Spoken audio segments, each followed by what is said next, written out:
Christian, it's end of July, and I think a very good time to sum up the first half of 2024.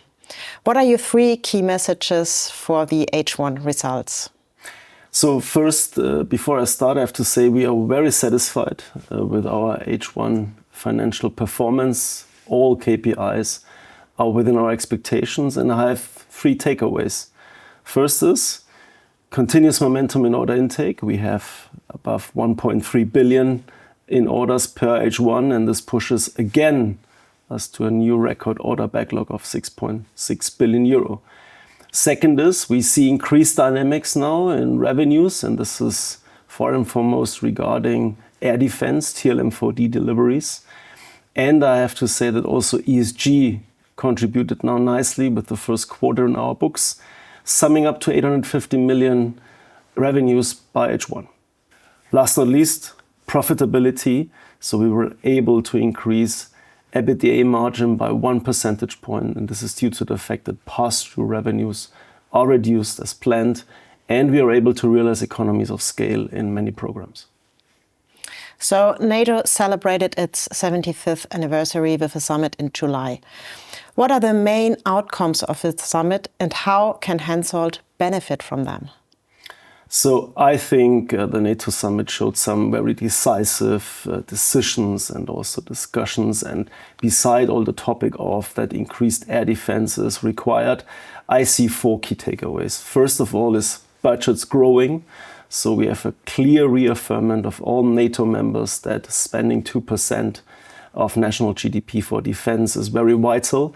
And by end of 2024, we will see that 23 of 32 member states will have spent this 2% defense spending of national GDP. Second one is we come from hardware-defined solutions more and more to software-defined solutions. This enables and increases operational efficiency on the one hand, and it also benefits the communication between the certain domains, air, land, space, sea, and also cyber. And here is the playground of HENSOLDT at the end of the day. And third, we have to collaborate more and more with other companies when we talk about artificial intelligence, about digitalization, about sensors fusion. These are areas where we cannot do it everything on our own, so partnerships will be of the essence. And last not least, it's very German, it's also a very HENSOLDT playground. Integration. Germany procures more and more off-the-shelf products from the US, from Israel, and this is where you need integration capabilities, and here with our ESG acquisitions, we are very well positioned. So when you talked about the 3M results, you mentioned two focus areas for the rest of this year.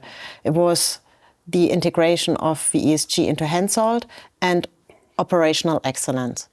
Can you share an update on this? Do both initiatives develop as planned? So let me start with ESG. So we did the closing in April. Now we have 100 days, and I have to say we're very satisfied with the results we have seen. So we have implemented all the key processes. Now we have a clear concept how the central functions are integrated. So this progresses well. And what is really good, that teams work more and more jointly together, and there are very good examples for that. So the one is, for example, that people from ESG work actively in our Pegasus program and support our people from the ESTAS division in this regard. And the second one is that we see more and more common proposals that our teams do. And the latest one is from Counter US, and there we see a good progress.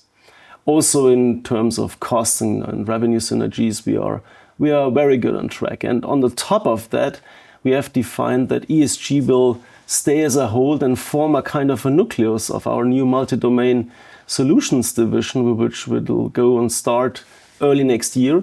And so this is very good news for ESG and our ESG colleagues. Second, operational excellence. So we have three areas currently where our program really pays off. So first of all, we have reached around 50% of externalization target of our engineering activities, and this is also of the essence to cope with the increasing demand. Secondly, supply chain robustness. So we have now done supplier qualifications for many key materials and the space into our industrialization landscape. And last not least, we ramp up TRML-4D, we ramp up further radar programs, and we also do the first steps in our ground-based systems in the optronics business. So this is well on track, and all in all, this underpins our commitment to the short and the medium-term guidance. Thank you very much, Christian. Thank you.